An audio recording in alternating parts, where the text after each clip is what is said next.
Bienvenue les affreux pour un nouveau compte-rendu de bataille qui a opposé une armée autrichienne que je commandais à une armée polonaise qu'a commandé l'excellent Jérôme Cassano, un des auteurs de la règle Légion d'honneur, règle sur laquelle nous avons joué cette partie avec un budget par armée d'à peu près 1300 points. C'était plus une partie d'initiation qu'une partie historique, donc pas mal de choses à clarifier, mais partie très plaisante que je vais vous raconter tout de suite. On se retrouve directement à la fin du premier tour, où on voit ici un bataillon autrichien qui va faire face à des lanciers sur la droite polonaise, les chasseurs autrichiens qui commencent à prendre le bois, l'artillerie autrichienne qui est placée sur une colline, et qui va pas faire long feu, sur la colline d'ailleurs, suite en passant. Deux bataillons, un de 30 de mémoire et un de 24, je ne sais plus raconter. Deux gros bataillons de ligne autrichiens. En face, 3 bataillons polonais, on va revenir sur les polonais plus tard. Légèrement sur la droite, un régiment de dragons autrichiens. Et complètement sur la droite, un régiment de hussards autrichiens, des hussards hongrois en fait, le 3e hussard. Voilà. En face de ces hussards, il y avait un autre régiment de lanciers polonais. À la droite de ce régiment de lanciers polonais, il y avait 1, 2, 3, 4, 5 bataillons polonais, 2 batteries d'artillerie, enfin une batterie d'artillerie avec 2 canons, les voltigeurs détachés des bataillons polonais, et un dernier bataillon complètement sur la droite derrière le premier régiment de lanciers qu'on a vu tout à l'heure. Voilà. On se retrouve au tour 2 où on voit une manœuvre autrichienne. Alors la manœuvre autrichienne, c'était avancer mon bataillon qu'on a considéré en colonne, alors que là il est en ligne, mais je connaissais pas très bien la règle ni les formations. On s'est trompé dès le départ, on a continué à la compter en colonne jusqu'au bout de la partie. Donc on voit le bataillon qui s'est avancé, et sur la droite de ce bataillon on voit le régiment de dragons qui fait une reformation, donc il va se mettre sur 2 lignes pour être plus puissant pour le combat, et qui va faire une roue à gauche, c'est-à-dire un pivot sur lui-même, pour venir menacer la colonne d'infanterie polonaise constituée de 2 bataillons.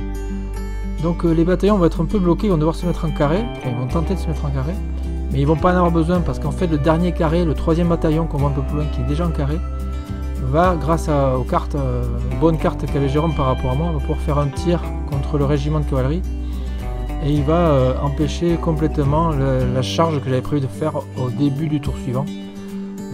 Donc du coup la menace, qui était une forte menace qui a fortement perturbé Jérôme, et j'en suis assez fier d'ailleurs, en fait ne s'est révélé pas vraiment une menace et était rapidement contrée. Voilà, donc là c'était une phase critique du combat, très intéressante. Moi j'ai appris beaucoup de choses sur cette phase là. Jérôme a vu aussi ce que ça pouvait faire d'avancer un peu trop l'infanterie, mais avancer autant la cavalerie, la faire pivoter comme ça, c'était un peu suicidaire sans avoir une menace. J'aurais dû avoir peut-être les hussards un peu plus près sur la droite avant de faire cette manœuvre là. Voilà. Du coup, on va voir dans les prochaines images la suite de ce combat. On se retrouve à la fin du tour 2. Donc on va partir du côté gauche autrichien, donc voilà la fin du tour 2. Donc je me suis mis en carré face aux lanciers polonais parce que j'étais vraiment en danger, j'avais un bataillon isolé, complètement isolé sur la gauche. Les chasseurs sont dans le bois, on les voit pas bien là, mais ils ont pris le bois. Ils menacent maintenant les voltigeurs polonais de l'autre côté. On retrouve les batteries autrichiennes qui ont complètement détruit mes batteries à moi. Donc j'avais plus d'artillerie à ce moment-là de la partie déjà. Les bataillons polonais en place, les lanciers polonais qui vont affronter les hussards. Et on retrouve les dragons qui sont en déroute et en désordre dans le bois suite aux tirs qu'ils ont subis par le carré d'infanterie tout à l'heure. Du coup, ce que je vais faire moi, c'est que je vais réorganiser mon infanterie. Et on voit bien les Autrichiens tous morts là, et je vais réorganiser mon infanterie pour venir directement attaquer la colonne polonaise, parce que c'est le seul moyen que j'ai de combattre à ce moment-là, à ce niveau-là. Si je les laisse venir, je vais me faire percer de partout, on voit bien une vue d'ensemble, et donc il faut que j'attaque avec mon infanterie.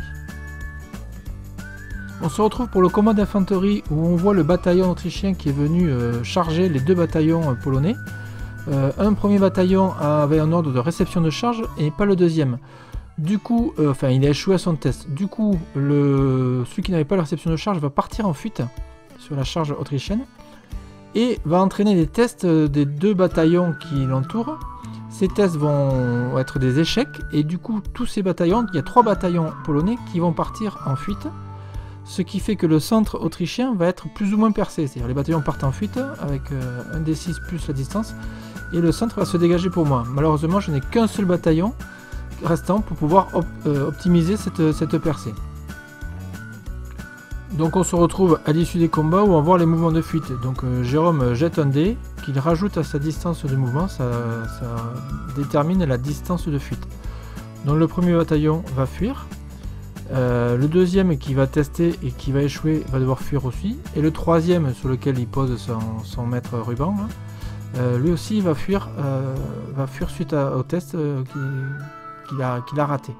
Donc les trois bataillons du centre, les trois bataillons polonais du centre vont reculer fortement. Mon bataillon va tester, va devoir lancer un dé pour la poursuite. Malheureusement, je vais faire un score moindre que celui des Polonais, donc je ne vais jamais les rattraper. Ce qui est bien dommage parce que là j'aurais fait des gros dégâts et du coup je ne vais pas faire les dégâts que j'espérais faire. Mais je vais quand même dégager la partie centrale de la ligne polonaise et de ma ligne aussi à moi. Avec deux bataillons autrichiens, j'ai fait le vide. On voit tout au fond, à droite là-bas, des combats de cavalerie. C'est les lanciers polonais qui vont venir attaquer les hussards. On verra ce combat un peu plus tard dans la vidéo. Là aussi, ça s'est pas très bien passé pour moi. Ça a été un peu l'équivalent de la bataille d'infanterie qu'on voit en ce moment sur la vidéo. Donc voilà, on voit Jérôme là qui recule ses unités. Alors faites attention quand vous soclez vos figurines, parce que là on va voir, on va commettre une erreur, on va réfléchir un petit moment. Voilà, vous voyez, il y a des sous-socles, et du coup la distance de recul, eh bien la distance de fuite, il y a une erreur sur la distance de fuite. En fait, vous allez voir un peu plus loin, mais le deuxième sous-socle aurait dû aller beaucoup plus loin. Donc voilà, là, il recule le premier bataillon qui a raté donc son test, qui voit la fuite de ses copains à côté et qui dit tout simplement moi je reste pas là, je m'éloigne loin des combats et loin des méchants autrichiens qui ont tapé fort sur ce coup là. Et là moi je vais faire mon mouvement, et c'est là où on comprend pas, c'est que je fais un score moindre que le score de Jérôme, et je me retrouve à lui taper dans le dos. Donc Jérôme recule tout un peu à la va-vite, et on comprend toujours pas, on réfléchit, il dit mais comment ça se fait que j'arrive à te rattraper alors que je fais moins que toi. Et c'est là qu'on découvre, mais oui en fait il faut que je rattrape le gap qu'il y a entre les lignes de piétons, enfin les lignes de figurines. Donc voilà, donc là il rattrape le jeu, il décale un bataillon parce qu'il y avait un bataillon qui allait plus loin que le premier. Le premier bataillon allait à une distance de 10 pas je crois, le deuxième de 9, et moi avec mon bataillon je ne faisais que 8 pas. Il y avait quelque chose comme ça, c'était je crois les chiffres de mémoire. Et donc je m'arrête à un pas des bataillons polonais. Je me retrouve en désordre, lui aussi par ailleurs, mais malheureusement je ne le contacte pas, et c'est bien dommage parce que si j'avais pu le contacter à ce moment là, je pense que je le perçais complètement et la bataille aurait été certainement un peu plus disputée qu'elle ne va l'être par la suite. Voilà. Donc là il rapproche ses officiers en vue de faire des tests de ralliement sur les prochaines étapes du tour.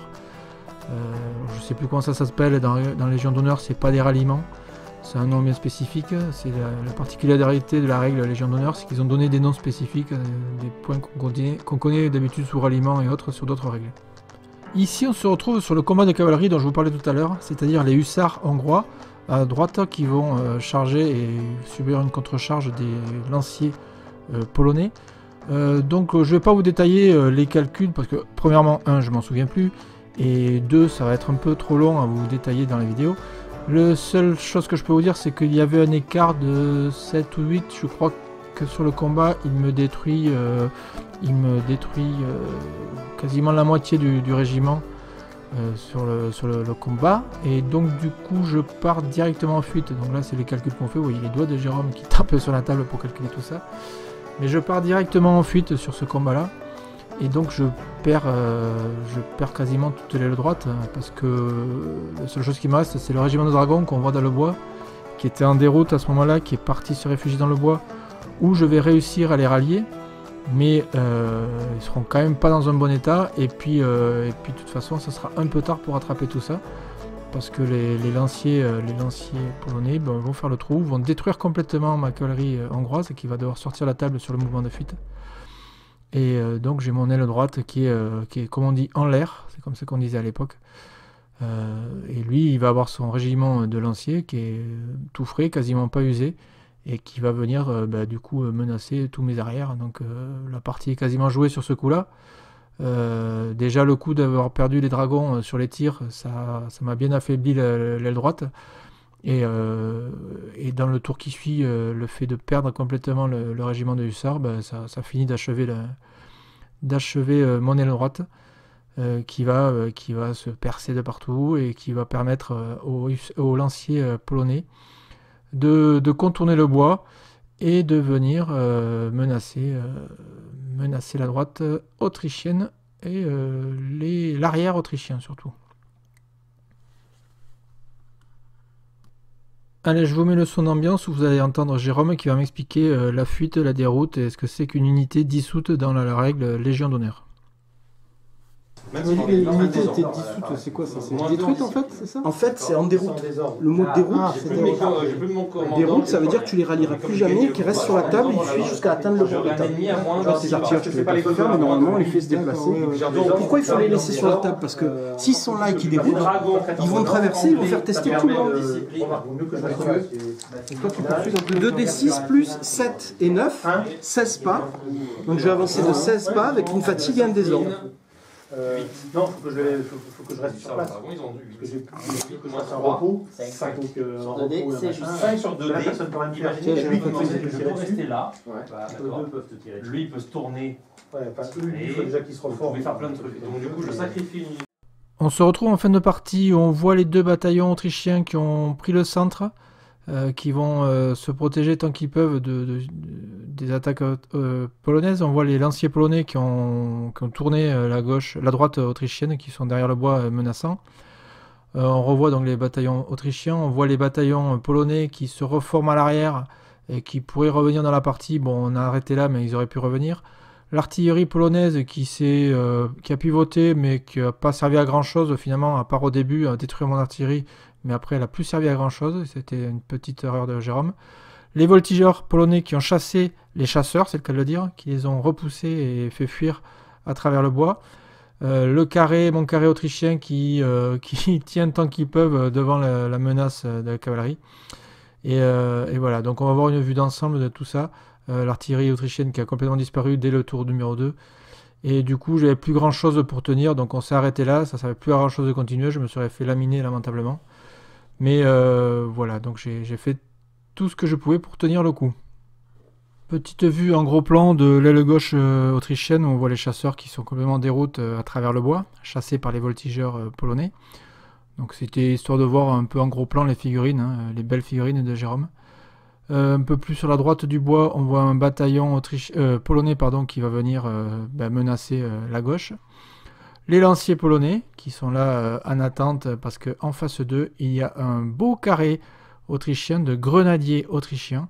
Et il y aurait eu du mal à passer ce carré, mais l'infanterie est quand même menaçante.